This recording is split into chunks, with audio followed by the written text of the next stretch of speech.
When my son stood outside my hospital room discussing my funeral arrangements while I was still breathing, he forgot one tiny detail.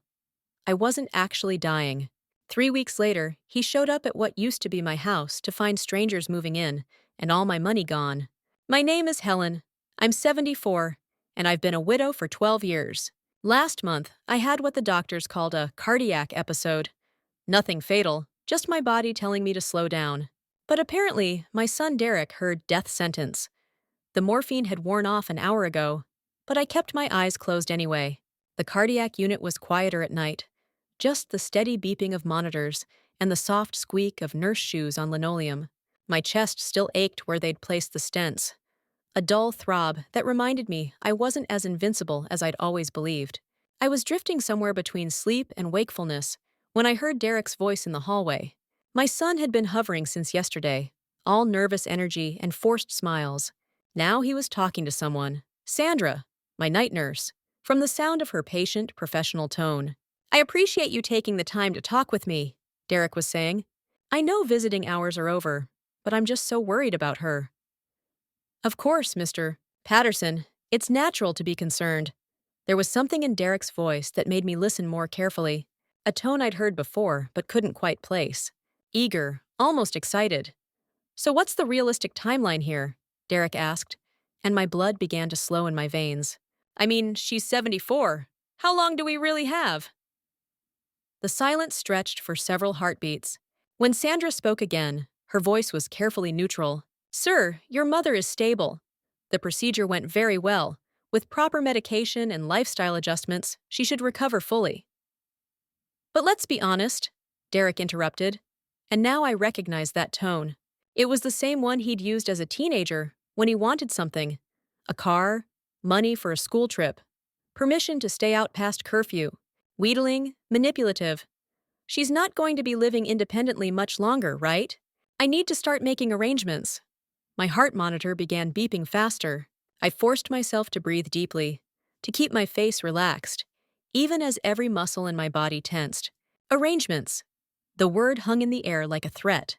"What kind of arrangements?" Sandra asked, and I could hear the wariness creeping into her voice. Derek's footsteps moved closer to my door. I could picture him leaning against the doorframe, casual and confident, the way he always positioned himself when he was about to ask for something. "Well, there's the house, for starters. It's worth about $400,000 now, maybe more in this market. I've already talked to a realtor. Janet Morrison. She handled the Wilson property down the street last month. She thinks we could get asking price, easy. Maybe even more if we stage it properly. We, not Mom's house or Helen's house. We. And then there's her finances," Derek continued, warming to his subject. "Someone needs to take control before she gets confused and starts making bad decisions. You know how these things go. One day they're sharp as a tack. The next day they're writing checks to telemarketers or those fake charities that prey on old people." I thought of the check I'd written last week to the Children's Hospital. $50 from my grocery money, donated in memory of Derek's father. Derek had seen the receipt and lectured me about fiscal responsibility. Sandra was quiet for a long moment. When she spoke, her voice was carefully professional. "Mr. Patterson, your mother seems very mentally sharp to me. Her cognition tests were all normal." "For now," Derek said quickly. "But we both know how these things progress. One day they're fine. The next day they can't remember their own name. My friend Gary went through this with his dad. One week the old man was driving to the grocery store. The next week he was found wandering around the mall at midnight in his pajamas." I'd never heard Derek mention any friend named Gary. But then again, Derek had always been creative with the truth when it served his purposes. "Look," Derek said, and I could hear him moving closer to Sandra, his voice dropping to what he probably thought was a confidential whisper. "I've been dealing with this for months. She's getting forgetful, making questionable decisions. Just last week, she gave $50 to some random kid selling magazine subscriptions door to door. $50 for magazines she'll never read." The lie hit me like a physical blow. It had been $20, not $50. And it hadn't been magazine subscriptions. It was Tommy Chen from next door, Robert's grandson, raising money for his high school band trip to Washington, D.C. The same band trip I'd helped Derek fundraise for when he was 16. But Derek had always been good at reshaping reality to fit his narrative.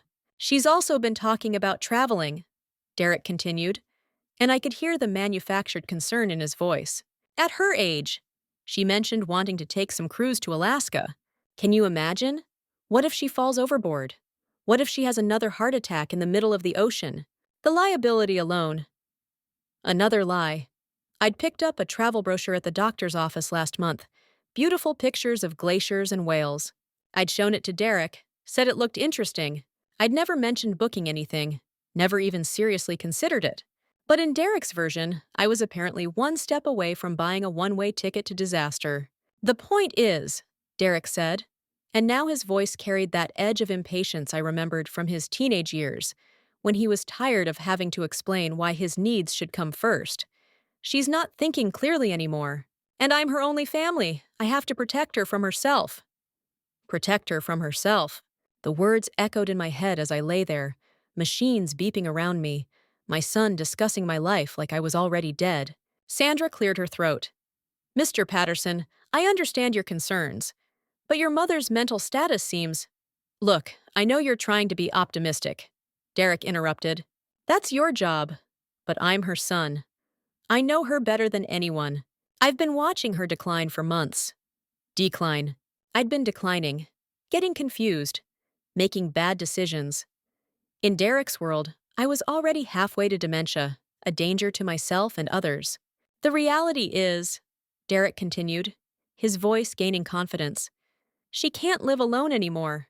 It's not safe, and that house is way too big for one person anyway. All those stairs, the maintenance, the yard work. She's going to fall and break a hip, or forget to turn off the stove, or let some con artist talk her into giving away her life savings. I thought about my house. My house. The house Derek's father and I had bought when Derek was 5, scraping together a down payment from wedding gift money and my mother's inheritance. The house where Derek had taken his first steps, lost his first tooth, brought home his first girlfriend. The house I'd kept when James died, working 2 jobs to make the mortgage payments because Derek needed stability, needed to stay in his same school, his same bedroom. The house Derek was now planning to sell while I lay in a hospital bed. What I'm thinking, Derek said, and I could hear the excitement he was trying to hide, is assisted living. There are some really nice places now, not like the old nursing homes. She'd have her own apartment, but there'd be staff around if she needed help. 24-hour medical care, social activities, meals provided. It's really the best option. And the house? Sandra asked quietly. Well, we'd sell it, obviously. Use the proceeds for her care. These places aren't cheap, probably $4,000 or $5,000 a month. But the house should cover that for years. And anything left over… Derek paused, and I could practically hear him shrugging. Well, it stays in the family, you know. Stays in the family, meaning it would go to him. I kept my breathing steady, my face relaxed, even as my mind raced. Derek wasn't visiting me out of love or concern. He was visiting me like a businessman checking on an investment. I wasn't his mother recovering from a heart attack. I was a problem to be solved, an asset to be managed. The important thing, Derek continued, is to handle all this while she's still cooperative. Once they start really losing it, it becomes so much harder. Legal challenges, resistance to change. Better to get everything sorted out now, while she can still understand it's for her own good. While she's still cooperative.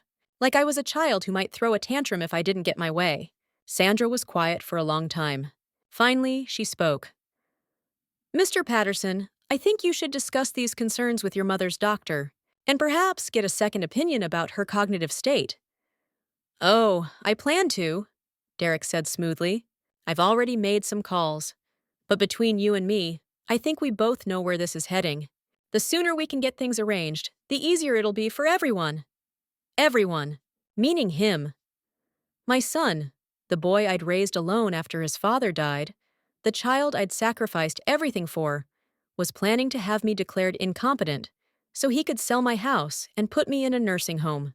Not because I needed care, because he needed money. The heart monitor was beeping faster again. I pressed the call button, and Sandra appeared a few minutes later. Professional smile in place. How are you feeling, Mrs. Patterson? I looked at her for a long moment. This woman who'd just listened to my son plan my future like I was a piece of property to be disposed of. Tired, I said finally. Very, very tired. Well, that's normal. You've been through a lot. He sat down and took my hand. Mom, I've been thinking. When you get out of here, maybe it's time to consider your options. What do you mean? I mean, this house is getting to be too much for you. All those stairs, the yard work, the maintenance. Maybe it's time to think about somewhere smaller, somewhere safer. I looked at him, really looked at him. Are you talking about a nursing home? Not a nursing home. Assisted living. There are some really nice places. You'd have your own apartment, but there'd be people around to help if you needed anything. And what happens to my house? Derek's face brightened. Well, we'd sell it, of course. Use the money for your care. And anything left over? He shrugged. Well, you know it'll stay in the family. Stay in the family, meaning it would go to him. I see, I said quietly. Mom, I know this is hard to think about, but I'm just trying to plan ahead. I want what's best for you. What's best for me. Right. After Derek left, I asked my nurse, Sandra, to come talk to me. Sandra, I heard what my son said yesterday. She looked uncomfortable. Mrs. Patterson, I shouldn't have. It's okay. I'm glad I heard it. Tell me honestly, how sick am I? Sandra checked the door, then came closer. Mrs. Patterson, you had a mild heart attack. With medication and some lifestyle changes, there's no reason you can't live independently for many more years. That's what I thought. I took a deep breath. Sandra, I need to ask you for a favor. Over the next 3 days, I pretended to be weaker than I was. I let Derek think I was confused, forgetting his name once, asking him what year it was. I could see the excitement in his eyes every time I seemed to slip. Meanwhile, Sandra was helping me make phone calls. First, I called my old lawyer, Robert Chen. Robert, I need you to do something for me, and I need you to do it quietly. What's going on, Helen? I told him everything. About Derek's conversation with the nurse, about his plans for my house, about the assisted living facility he'd already started researching. My God, Helen, I'm so sorry. Don't be sorry. Just help me. I want to give you temporary power of attorney. Can you do that? Of course. But Helen, are you sure about this? I've never been more sure of anything in my life. Robert came to the hospital that afternoon. Derek had gone home to handle some business, probably meeting with realtors. I signed the power of attorney papers. Then I gave Robert very specific instructions. I want you to sell the house. Cash only, as soon as possible. Helen, that's a big decision. Robert, my son is planning to steal my house while I'm recovering from a heart attack. This isn't a big decision. This is survival. Where will you go? I don't know yet, but I'll figure it out. What about Derek? What about him? Robert was quiet for a moment. Helen, this will destroy your relationship with your son. He destroyed it first. The next day, Derek came to visit again. Mom, I have some good news. I found a really nice assisted living place. Sunset Manor. It's only 20 minutes from my house, so I can visit all the time. That's nice, I said weakly. And I talked to a realtor about the house. She thinks we can get asking price, maybe more. The market's really hot right now. Mom, are you listening? I opened my eyes and looked at him. What house? Derek smiled. Your house, Mom. We talked about this yesterday. Oh, right. I closed my eyes again. Whatever you think is best. I could practically hear him rubbing his hands together. That afternoon, while Derek was at work, Robert called me. Helen, I found a buyer. Cash offer, full asking price. They want to close in 2 weeks. Do it. Helen. Do it, Robert. The sale went through on a Wednesday. By Thursday, all my money was transferred to a new account at a different bank. An account Derek didn't know about. On Friday, the hospital discharged me. Derek was there to pick me up, all smiles and fake concern. Ready to go home, Mom? Yes, I said. I'm ready. But instead of getting in Derek's car, I got in a taxi I'd called. Mom, what are you doing? Going home, I said through the taxi window. But I didn't go home. I went to the bus station. I'd bought a ticket to a small coastal town 3 states away, a place I'd visited once with Derek's father years ago, a place Derek had never been. The bus ride took 8 hours. I slept most of the way, the first real sleep I'd had in weeks. When I arrived, I checked into a small bed and breakfast. The owner, a woman about my age named Carol, was kind and didn't ask too many questions. "Just passing through?" she asked. "No," I said. "I think I'm staying." Derek didn't discover what had happened until Monday morning, when he went to my house to move me out and found a moving truck in the driveway. He called my cell phone. I'd changed the number. He called the hospital. They couldn't give him any information. He called Robert. "Where is my mother?" Derek demanded. "I don't know," Robert said. "And even if I did, I wouldn't tell you." "This is insane!" "She's not mentally competent to make these decisions." "Your mother is perfectly competent, and she made her decision." "What decision? To disappear? To sell her house without telling me?" "Derek, your mother heard you talking to her nurse. She heard you planning to put her in a nursing home and sell her house." There was silence on the other end of the line. "She needed the house sold to pay for her care," Derek finally said. "She needed her house sold so you could inherit the money. There's a difference. She's my mother. Everything she has should come to me anyway. Not while she's still alive, it shouldn't." Robert hung up. Derek tried to have me declared mentally incompetent, but I'd been smart about that too. Before I left town, I'd gotten a psychiatric evaluation. The doctor declared me completely sound of mind. Derek tried to track me down through the bank, but the money was in a trust now, managed by a financial advisor in another state. Derek tried to report me as a missing person, but you can't be missing if you don't want to be found. Meanwhile, I was settling into my new life. I rented a small apartment above a bookstore. It had a balcony that overlooked the ocean, and every morning I sat there with my coffee, watching the sunrise. I made friends with Carol from the bed and breakfast, with Margaret, who owned the bookstore downstairs, with Tom, the retired professor who lived next door and could talk for hours about books and history. For the first time in years, I was happy. 2 months after I left, Derek found me. I was sitting on my balcony when I saw him walking up the street, looking at house numbers. He looked older, thinner, desperate. He knocked on my door. "Mom?" I didn't answer. "Mom, I know you're in there. Please, we need to talk." I opened the door. Derek looked terrible. His clothes were wrinkled, his hair unwashed. He'd clearly been driving for days. "Mom, thank God! I've been looking everywhere for you." "Hello, Derek." "Mom, what is this? What are you doing here?" "I'm living here." "Living here?" "Mom, this is crazy. You belong at home with family." "I don't have a home anymore. I sold it." "You sold our house." "I sold my house." "There's a difference." Derek pushed past me into the apartment. "Mom, this place is tiny. This isn't you. You're not thinking clearly." "I'm thinking more clearly than I have in years." "Mom, please. Come home with me. We'll figure this out." "There's nothing to figure out." Derek sat down heavily on my couch. "Mom, I know you're upset about what you heard at the hospital, but you misunderstood." "Did I?" "Yes. I was trying to plan for your future. I was trying to take care of you. By putting me in a nursing home and selling my house. By making sure you were safe. By making sure you had enough money for care. Derek, I wasn't dying. But you could have. And then what? Your house would have sat empty while you were in the hospital. Your money would have gone to strangers. Instead of going to you?" Derek's face went red. "I'm your son. Of course I should inherit your money. When I die, not while I'm still alive." "Mom, you're being ridiculous. Family takes care of family." "You're right. Family does take care of family. So where have you been for the past 12 years? "What do you mean?" "I mean, when's the last time you came to visit me when you didn't need something? When's the last time you called just to see how I was doing? When's the last time you remembered my birthday without me reminding you?" Derek was quiet. "When's the last time you said thank you for the $10,000 I gave you for your wedding? Or for letting you live with me for 8 months while you got back on your feet?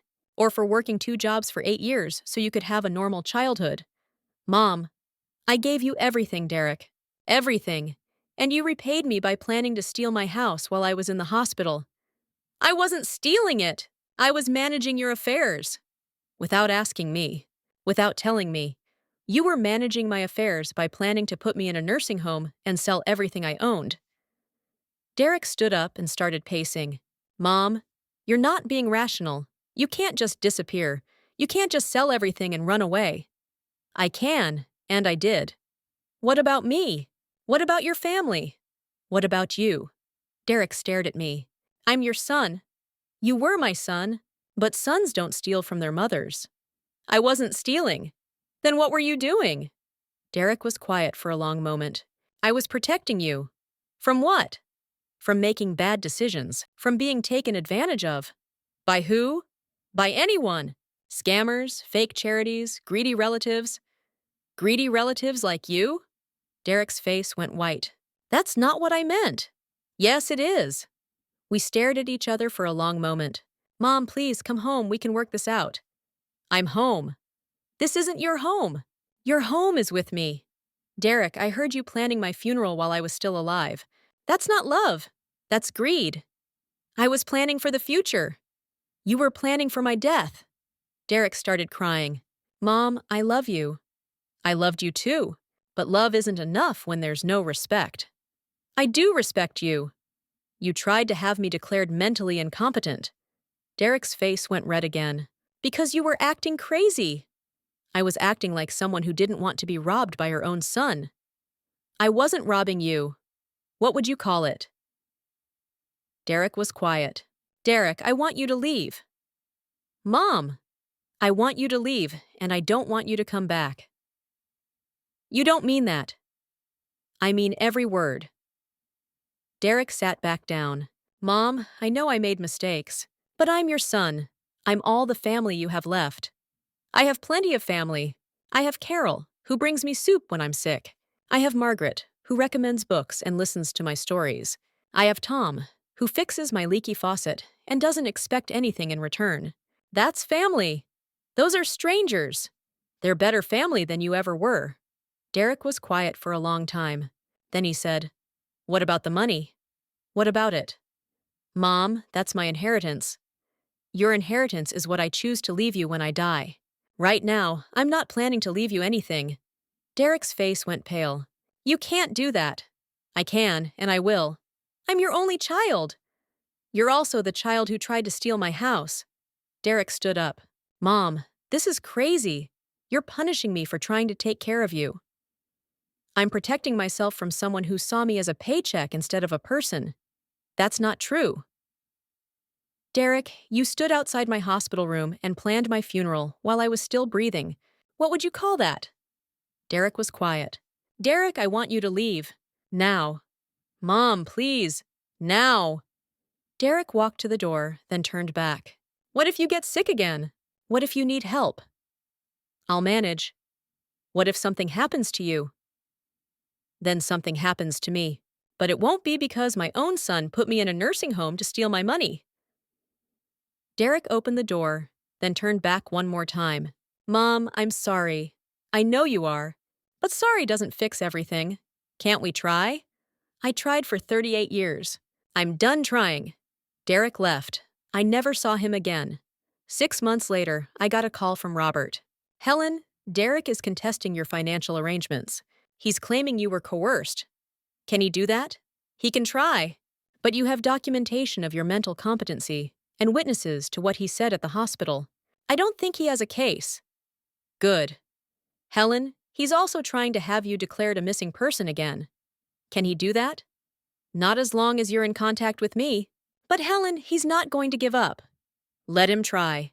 I'm not afraid of him anymore. Derek's legal challenges went nowhere. The court found me mentally competent, and my financial decisions legally sound. Derek's missing person reports were dismissed when Robert confirmed I was safe and living voluntarily in my new location. Derek's attempts to track me down through private investigators were blocked by the restraining order I filed. A year after I left, Derek sent me a letter through Robert. Mom, I know you're angry, and I understand why. I made mistakes. I was scared of losing you, and I handled it wrong. I miss you. I miss our talks, our dinners together, our Sunday phone calls. I know I hurt you, and I'm sorry. Is there any way we can start over? Your loving son, Derek. I read the letter twice, then threw it away. 2 years after I left, Derek sent another letter. Mom, I'm getting married again. Her name is Sarah, and she's wonderful. I wish you could meet her. I told her all about you, about how strong you are, about how you raised me alone after Dad died. She wants to meet you. We both do. Please, Mom, I've learned my lesson. I'll never try to control your life again. I just want my mother back. I read that letter once, then threw it away too. 3 years after I left, Derek sent a final letter. Mom, Sarah, and I had a baby. A little girl. We named her Helen after you. She's beautiful, Mom. She has your eyes. I know you're still angry, and I know I deserve it. But please don't punish my daughter for my mistakes. She's your granddaughter. She deserves to know her grandmother. And you deserve to know her. Please, Mom, for Helen's sake. I kept that letter for a week before throwing it away. Because here's the thing Derek never understood. It wasn't about punishment. It wasn't about revenge. It was about self-preservation. Derek didn't just try to steal my house. He tried to steal my life. He tried to make decisions for me, about me, without me. He tried to put me away so he could take control of everything I'd worked for. And when I stopped him, he didn't apologize for trying to control me. He apologized for getting caught. The letters weren't about missing me. They were about missing my money. Derek knew that as long as I was alive and independent, his inheritance was in jeopardy. So I stayed away. Not because I was angry, but because I was finally free. My new life wasn't glamorous, but it was mine. I had enough money to live comfortably, friends who cared about me for who I was, instead of what I had, and peace of mind knowing that no one could take it away from me. On my 78th birthday, I sat on my balcony with my morning coffee, watching the sunrise over the ocean. Carol had brought me flowers. Margaret had given me a new book. Tom had fixed my squeaky door hinge. My phone rang. I didn't recognize the number. Hello? Grandma Helen? It was a child's voice. A little girl. Who is this? I'm Helen. I'm your granddaughter. Daddy gave me your number. My blood went cold. How did your daddy get this number? I don't know. He said you live far away, but he thought maybe you'd want to talk to me. I closed my eyes. Derek was still trying to manipulate me, now using his daughter. Sweetheart, I need you to give the phone back to your daddy. But I wanted to tell you about my birthday. I'm 4 now. That's wonderful, sweetheart. But I need to talk to your daddy. Grandma Helen, why don't you come visit us? My heart broke a little. It's complicated, sweetheart. Daddy says you're mad at him. Yes, I am. But I'm not mad at you. I want to meet you. I want to meet you too, sweetheart. But sometimes grown-ups make things complicated. Can you come to my birthday party? I can't, sweetheart. Why not? How do you explain to a 4-year-old that her father tried to steal your house? Give the phone to your daddy, sweetheart. Okay. Bye, Grandma Helen. I love you. I love you too, sweetheart. Derek came on the line. Mom! How dare you? Mom, please. How dare you use your daughter to manipulate me? I'm not manipulating anyone. She wanted to call you. She's 4 years old, Derek. She wanted to call me because you told her to. Mom, she's your granddaughter. And she's innocent in all this, which is why you shouldn't be using her. I'm not using her. I'm trying to rebuild our relationship. By manipulating a child? By letting my daughter know her grandmother. Derek, nothing has changed. You still think you can control me, manipulate me, guilt me into doing what you want. Mom, that's not... You tried to steal my house. You tried to put me in a nursing home. You tried to take control of my money. And when I stopped you, you disappeared for 3 years. Now you show up again because you want something. I want my mother back. No, you want your inheritance back. You want to make sure I don't leave everything to charity or give it away to strangers. Derek was quiet. Derek, I'm going to say this one more time, and then I'm hanging up. I don't want you in my life. I don't want your letters, your calls, or your visits. I don't want your apologies or your explanations. I want you to leave me alone. What about Helen? What about your granddaughter? What about her? She deserves to know her grandmother. She deserves to have a father who doesn't use her as a weapon. I'm not using her as a weapon. Then why did you give her my number? Derek was quiet.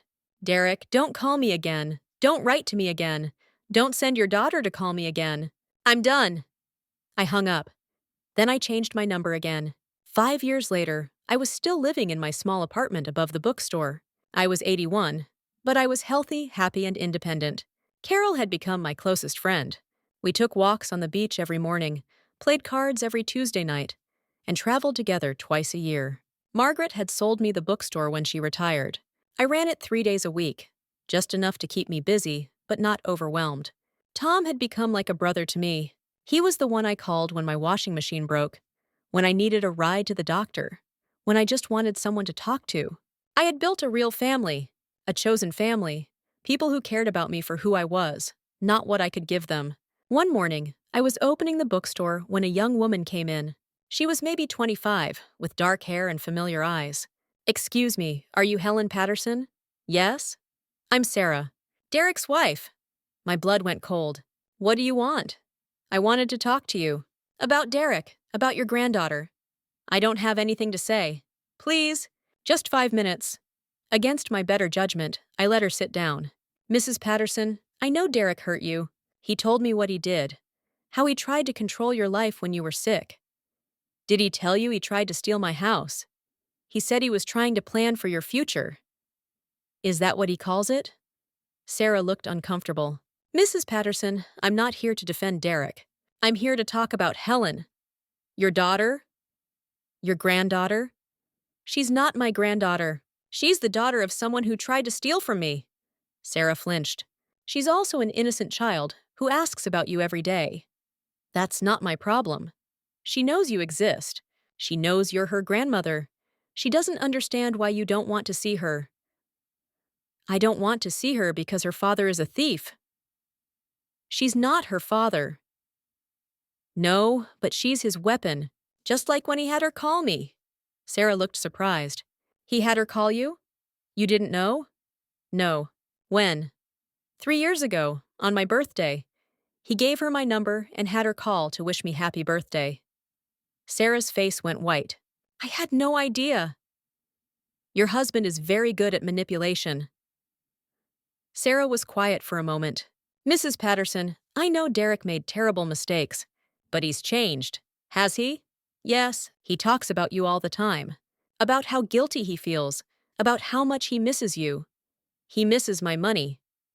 "No, he misses his mother."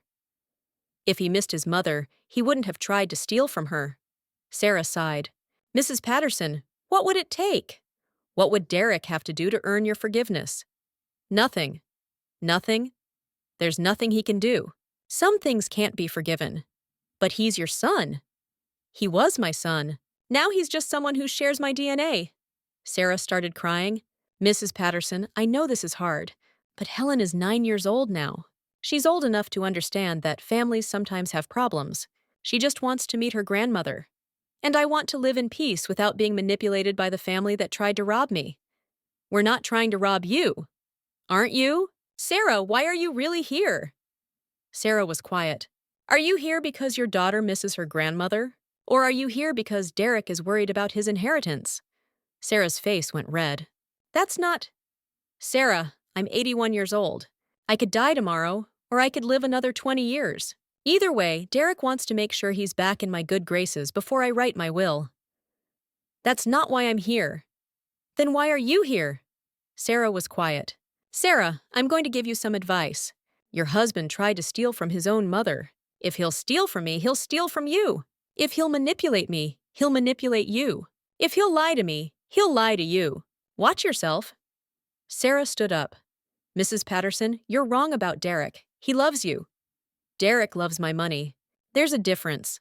You're making a mistake." "The only mistake I made was trusting him for as long as I did."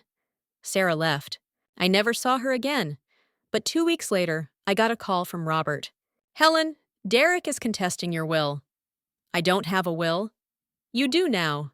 He's filed papers claiming you promised to leave everything to him and that your current financial arrangements violate that promise." "Can he do that?" "He can try. But since you never actually promised him anything in writing, and since you're still alive and competent, he doesn't have a case." "What does he want?" "He wants the court to freeze your assets until you write a will that includes him." "Can they do that?" "Not without proof that you're being coerced or that you're mentally incompetent." "Which you're not. So what happens now?" "Now we fight it. And Helen, this proves you were right about Derek. He's not trying to rebuild your relationship. He's trying to secure his inheritance. The court case took 6 months. Derek's lawyers argued that I was being manipulated by outside influences and that my decision to cut him out of my life was evidence of mental incompetence. My lawyers argued that I was a competent adult who had the right to make my own financial decisions, and that Derek's history of trying to control my life while I was hospitalized showed that I had good reason to distrust him. The court sided with me. Derek's case was dismissed, and he was ordered to pay my legal fees. But the case taught me something important. Derek would never stop trying to control me. As long as I was alive, he would keep fighting for my money. So I made a decision. I called Robert. I want to give away all my money. Helen, are you sure? I'm sure. I want to set up a scholarship fund at the local high school. I want to donate to the animal shelter, the food bank, the library. I want to make sure that when I die, there's nothing left for Derek to inherit. Helen, what about your own care? What if you get sick? I'll keep enough for myself. But everything else goes to charity. That's a big decision. It's the right decision. Over the next year, I gave away $300,000. I kept $50,000 for my own care, plus the income from the bookstore. Derek found out when he tried to have my finances investigated again. His lawyers discovered that most of my money was gone. He called me, screaming, "You gave away my inheritance. I gave away my money. That money was supposed to come to me. Why? Because I'm your son. You're someone who tried to steal from me. I never stole anything. Derek, you planned to put me in a nursing home and sell my house without asking me. What would you call that? I was planning for your future." You were planning for your future. Derek was quiet for a moment. Mom, you can't give away everything. What if you need care? I have enough for my care. What if something happens? What if you have another heart attack? Then I'll deal with it. How? The same way I've dealt with everything else in my life. Without your help. Derek started crying. Mom, I know I made mistakes, but this is crazy. You're punishing me by giving away money that should stay in the family. I'm not punishing you. I'm protecting myself. From what? From you. Derek hung up. That was the last time I ever heard from him. 2 years later, I was diagnosed with cancer. It was treatable, but it required surgery and chemotherapy. I called Robert to update my will. I left the bookstore to Margaret's daughter, my remaining money to various charities, and my personal belongings to Carol. I left Derek $1 and a note. This is more than you deserve. The treatment was hard, but I survived it. At 84, I was cancer-free and still living independently. One day, I was sitting on my balcony when Carol came up with the mail. Helen, you got a letter, no return address. I opened it. Inside was a photo of a young girl, maybe 12 or 13, with dark hair and familiar eyes. On the back, someone had written, "Your granddaughter Helen. She still asks about you." I looked at the photo for a long time. The girl was beautiful. She had Derek's eyes, but something softer in her expression. For a moment, I felt sad. Not for Derek, but for her. She was an innocent child who didn't understand why her grandmother didn't want to see her. But then I remembered Derek's voice on the phone, screaming about his inheritance. I remembered him standing outside my hospital room, planning to sell my house. I remembered years of manipulation, guilt trips, and attempts to control my life. I threw the photo away. Because here's what Derek never understood. It wasn't about the money. It was about respect. Derek saw me as an asset to be managed, not a person to be loved. He saw my house as his inheritance, not my home. He saw my independence as a problem to be solved, not a right to be protected. And when I fought back, he didn't try to understand why I was angry. He just tried to find new ways to manipulate me. The granddaughter card, the guilt trips, the legal challenges, the photo of the innocent child. All of it was manipulation. All of it was about control. And I refused to be controlled.